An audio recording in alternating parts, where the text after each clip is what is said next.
it might be that only 1 in every 10,000 people actually knows who you are. Maybe they actually like you. Well, it's not just that. It's walking into a pub and seeing people turn around and looking at you, and you're paranoid anyway. And then you think, do they like me or don't they like me? And I suffer with ADHD, so my mind, if there's a thought process that I know how to do it now, I can shake negative thought processes. But back then I couldn't, especially drinking and everything. I was a mess for a long time. Yeah.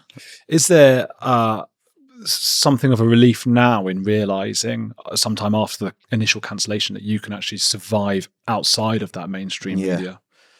Yeah, I think it's more than a relief. It's like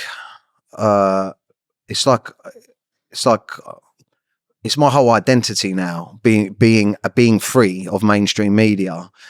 I think, like, recently I sold for the first time in 10 years. It's a crazy journey, but I had to get sober, I think, before I felt like I deserved a second crack at anything, or maybe the universe or karma or whatever. But I got sober and things started falling into place for me. And for the first time in 10 years, I got offered the opportunity to do a tour again. And it started off with a few shows that turned into like 10, 15. And then I was worried if people were going to buy the tickets. I mean, I've been prolific on social media, creating loads of different characters. I've got Kid Frankie, Jim and Steve that talk about, it's like political satire. I've got characters like the Sesh Gremlin that sort of encapture addiction. I created all these other characters. I've been prolific in my own right on my own platform for the last 10 years, but being out there doing comedy in venues that were too scared to take me, it's been so long. And I didn't know if the venues would take me, and many of them didn't, but a few of them did. And I didn't know if people would buy tickets. But in the end, we sold out 33 shows and 25,000 tickets this year. Wow. Yeah. And, over the last 6 months, I've been I've done 33 shows back to back, and they've just extended the tour for another 25. How much do tickets go for? 25 quid. I'll do about 50,000. Yeah. It's about £500,000 in ticket sales. Yeah. So that's what it's about. Yeah. Congratulations. Thank you very much. But that is because I am now a voice outside of the mainstream media. If you want to be on Have I Got News For You, or, Channel 4 and all of this stuff, there's certain things that you cannot talk about. Yeah. And you should go after kids, apparently. Yeah. Yeah, exactly. But if, like, for instance, all of the COVID stuff, all of the rhetoric that the government speaks about, how the government views us, how working class men and how the world, just anything. There's certain things you can't say, but the BBC presenters and everything that goes on in the news, you will see that a majority of the mainstream comedians won't touch it unless there's another level. There's like an atmosphere, right, where you're on Channel 4.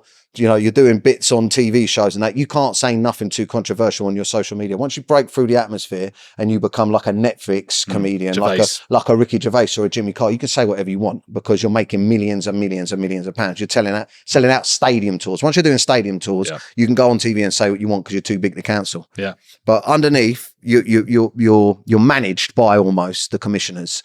And being outside of that, it gives me my own road. You know what I mean? I can speak for the working class people. I can speak for parents. I can speak for people through my comedy. No holds barred, and that's what sells the tickets. And that's that people want honesty. Yeah, I think so. It's interesting that the Gervaises, the Jimmy Carrs, and all those kinds of people, TV still will have them on because they're that big. So there is a double standard here, where the TV is saying, "Oh, you can't come on because you're too controversial," unless you're so big that it's a coup for us that we've got you on. 100%. I get banned from bookshops, but they've got Jordan Peterson's books in there. It's money. It's as simple as that. And plus, I think that I'm controversial, especially with the stuff that I say now.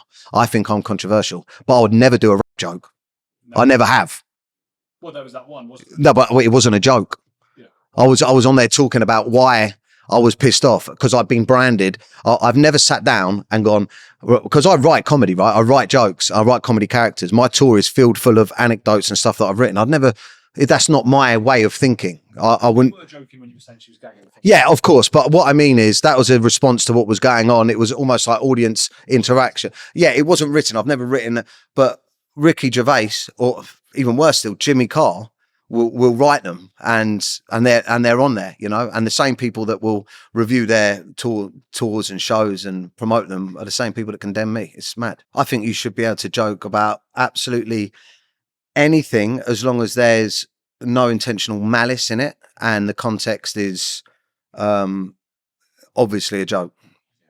That's what I believe. Yeah. And I believe that if you're offended by a joke, that's down to you, not the comedian. Yeah. Because, you know, if Ricky Gervais does a joke about kids that have got cancer and you haven't had a kid that's had cancer, you're going to find it funny. But if you have, you're not. But then the person that has a kid that has cancer may laugh at the Holocaust joke. Yeah. Yeah. You know what I mean? So I think that, you know, as long as there's no, I think it's all based on malice, you know, and some comedians are being, you can see there's malice in what they're saying. Some there isn't. Do you know what I mean? So I know when we had Winston Marshall on, who left Mumford and Sons, he had a situation with him. It was just he liked a book that some people thought was a fascist book. It was anti-Antifa book.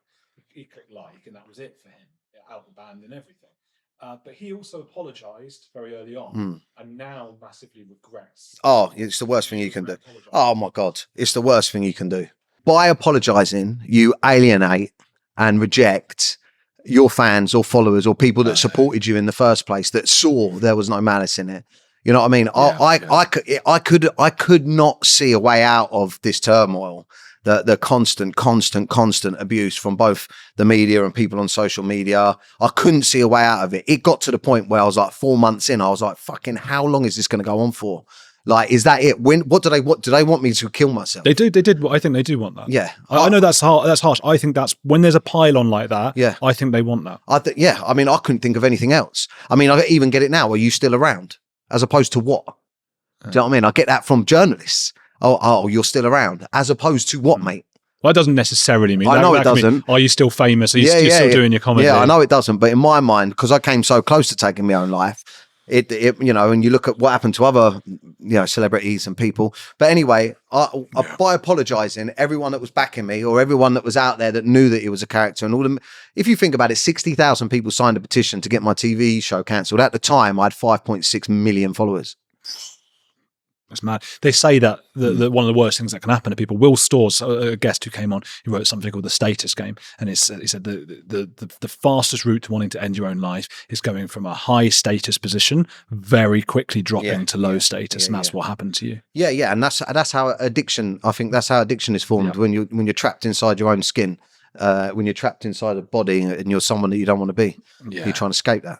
And that addiction, man, because it's what they say about alcoholism, isn't it? That you're just you're borrowing time from tomorrow for now. So you feel good in that moment, and then that next day you're just awful. For me, I was looking for ways to still enjoy my life and not be me.